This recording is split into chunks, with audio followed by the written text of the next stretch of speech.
చంద్రబాబు నాయుడు గారి ప్రభుత్వం కొలువు తీరి మరో 4 రోజుల్లో ఒక నెల రోజులు పూర్తిగా వస్తుంది. టెక్నికల్గా చూస్తే రాబోయే జూలై 12కి నెల రోజులు పూర్తి చేసుకోబోతుంది.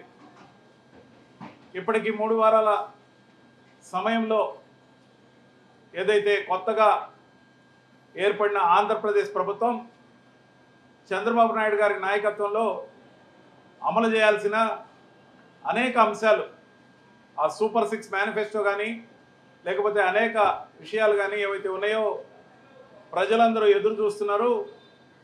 రేపటి రోజున పెన్షన్లు ఇచ్చే రోజు కాబట్టి పెన్షన్లకి కొంత వెసులుబాటు కోసం ప్రయత్నాలు ఏదైతే మీరు చేస్తున్నారో చేయొచ్చు కాక, కానీ ఏదైతే మీరు చెప్పింది మా హామీలు అమలు చేయడం కోసం మేము సంపదని సృష్టిస్తాం, అప్పులు చేయం, అప్పుల ఆంధ్రప్రదేశ్గా ఉన్న రాష్ట్రాన్ని అద్భుతంగా మారుస్తాం అని చెప్పి అధికారంలోకి వచ్చిన మీరు 3 వారాల్లోనే రాబోయే 2-3 రోజుల్లో ముఖ్యంగా 7,000 నుంచి 10,000 కోట్ల రూపాయలకి అప్పులు తెచ్చేదానికి ఏదైతే ఏర్పాటు చేసుకున్నారో, అప్పులు తేవడము, సంక్షేమ పథకాలు ఇవ్వడం, మీరు కూడా అదే చేసినట్టయితే మరి మీరు చెప్పిన సంపదను సృష్టిస్తామని చెప్పిన మాట ఎటుపోయిందని అడుగుతున్నాం.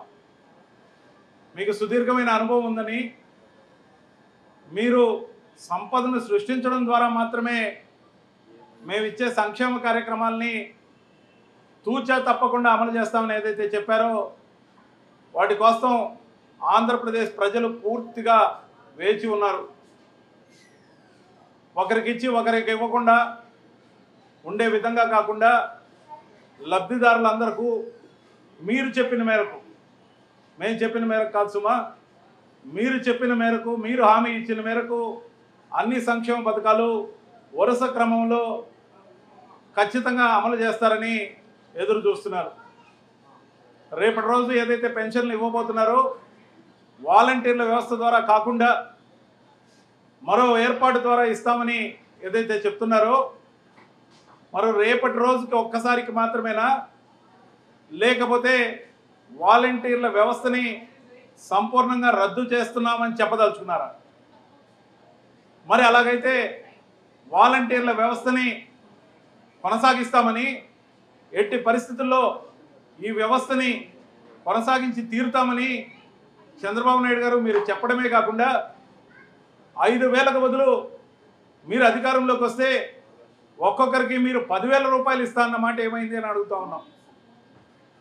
మరీ ముఖ్యంగా స్కూళ్ళు ఓపెన్ అవుతున్నాయి, ఓపెన్ అయ్యాయి కూడా. అనేక వెసులుబాటు కార్యక్రమాలకి అమ్మ ఒడిని మీరు తల్లికి వందనంగా ఏదైతే పేరు మార్చి ఇంట్లో ఎంతమంది పిల్లలుంటే అంతమందికి ఇస్తాన్న మాట సంగతి కూడా ఈ సందర్భంగా మీకు గుర్తు చేస్తున్నాం. అలాగే కేంద్ర ప్రభుత్వం నుంచి రైతులకు సంబంధించి కేంద్ర ప్రభుత్వం ఇచ్చే నిధి ఏదైతే ఉందో విడుదలైంది.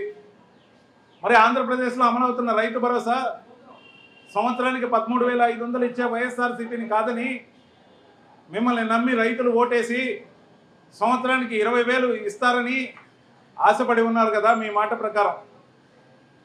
దాని సంగతి మీరు ఏం చేయదలుచుకున్నారు? దాన్ని ఎప్పుడు ఇస్తారు, ఎప్పటి నుంచి ఇస్తారో చెప్పమంటున్నాం. రేపు కాకపోతే ఎల్లుండి, కాకపోతే ఇచ్చే డేట్ చెప్పమంటున్నాం. దాంతోపాటు వీటన్నిటికన్నా ముఖ్యంగా వీటన్నిటి మీద మీరు శ్రద్ధ వహిస్తే మీకున్న అనుభవంతో బహుశా ఇప్పటిముప్పుడుగా సంపదని సృష్టించవచ్చు.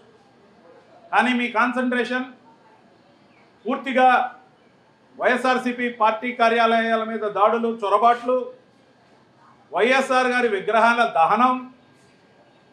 నిన్న సోషల్ మీడియాలో చూసిన కొన్ని విజువల్స్ చాలా బాధాకరంగా ఉన్నాయి.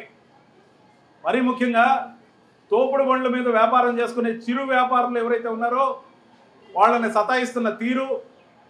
ఒక పండ్ల వ్యాపారి, ఏదో జామకాయలు మామిడికాయలు అమ్ముకునే ఒక తోపుడు బండి వ్యాపారిని అతనికి ఎటువంటి హెచ్చరిక కూడా లేకుండా దారిన పోతున్న జేసీబీ, బహుశా మీరు వేరే పని కోసం తీసుకెళ్తున్నారో తెలియదు కానీ నిర్దాక్షిణ్యంగా ఆ బండికి బ్లూ కలర్ వేసుంటే దాన్ని అణిచివేసిన తీరు, ఆ వ్యాపారికి నష్టం కలిగించిన తీరు పేద ప్రజల్ని భయభ్రాంతులను చేస్తున్నాయి. కాబట్టి మీకు గొప్ప మెజారిటీతో ఇచ్చిన అధికారాన్ని